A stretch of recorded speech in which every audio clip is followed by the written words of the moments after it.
Our first speaker this afternoon is Dr. Dennis Smith, professor of New Testament at Phillips Theological Seminary here in Tulsa.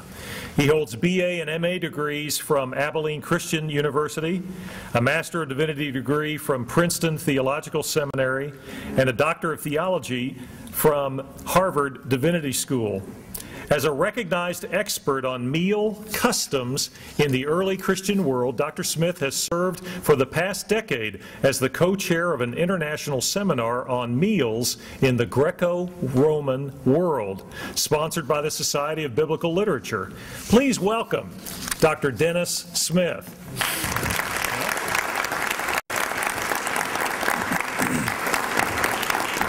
Thank you. I'm very honored to have been asked to present in this series of programs, and to be asked in particular to be the first item of the first course sounds delectable, but I think that's as far as I'm going to take that metaphor.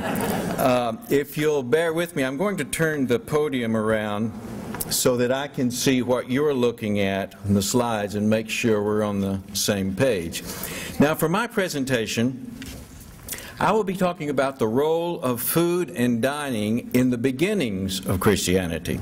And then I'll make some suggestions about how that laid a foundation for the importance of food and dining throughout Christian history.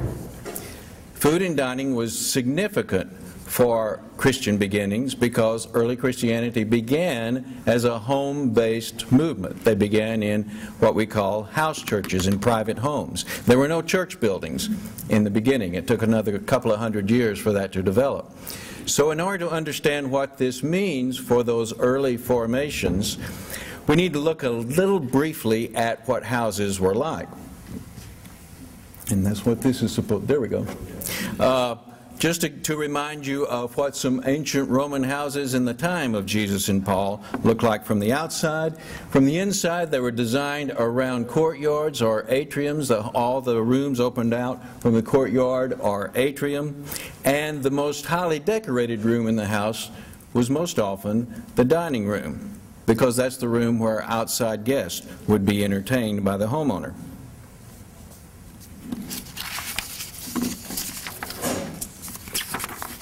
Now, the form and location of a typical dining room can be indicated by this example from Ephesus, which is a city that Paul visited, a house from the Roman period.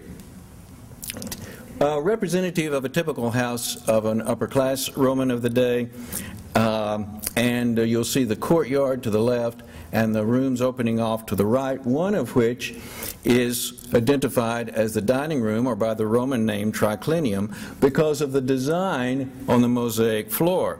A common design for a Roman triclinium that you see here, and another example, this one found in the Pergamum Museum in Berlin, from a Roman villa or home, indicating by the design where the couches would have been placed for the reclining diners. And the diners reclined like this in a triclinium arrangement, about on the large couches from the Roman style, about 3 diners per couch.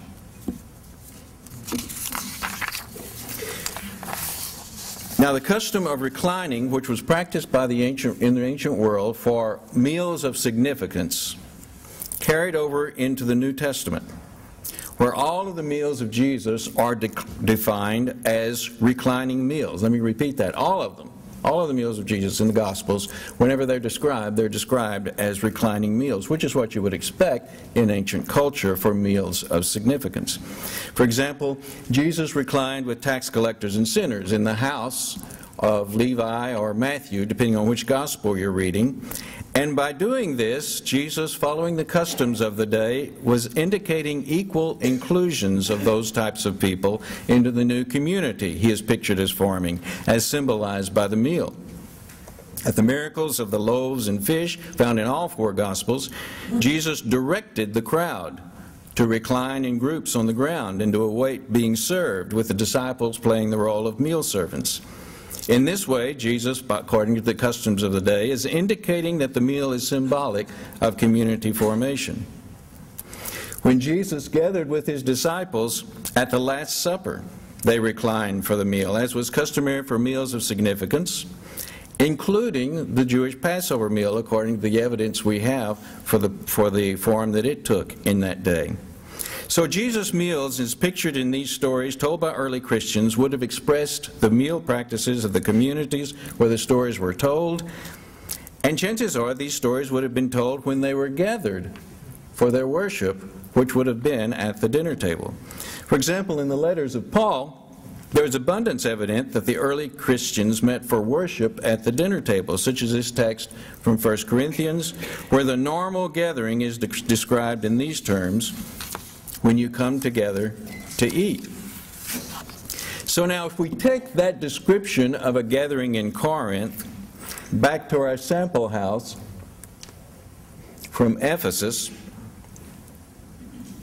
and place diners within that house, albeit without the couches, which would originally have been present, we can get a glimpse of the form which gatherings might have taken in the house churches in Corinth, or in Rome, or in other Christian communities established by Paul.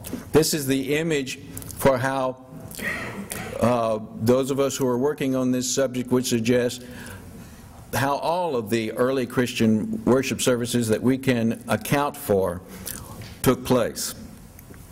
Now, this is one example of the triclinium style. Here's another example from Ostia near Rome, somewhat more elongated and enlarged aspect, and in this case they are permanent couches, replacing the normal wooden movable couches which we find in other dining rooms. Another form, which is pictured in a dining room floor in Sepphoris, 2nd century Sepphoris. Sepphoris was the nearby city for which Nazareth, the hometown of Jesus, was a suburb. This is an example called a sigma, which is a semicircular arrangement of the diners, if you can see that in the way it's presented. Sigma is the Greek letter S, which is a semicircular shape.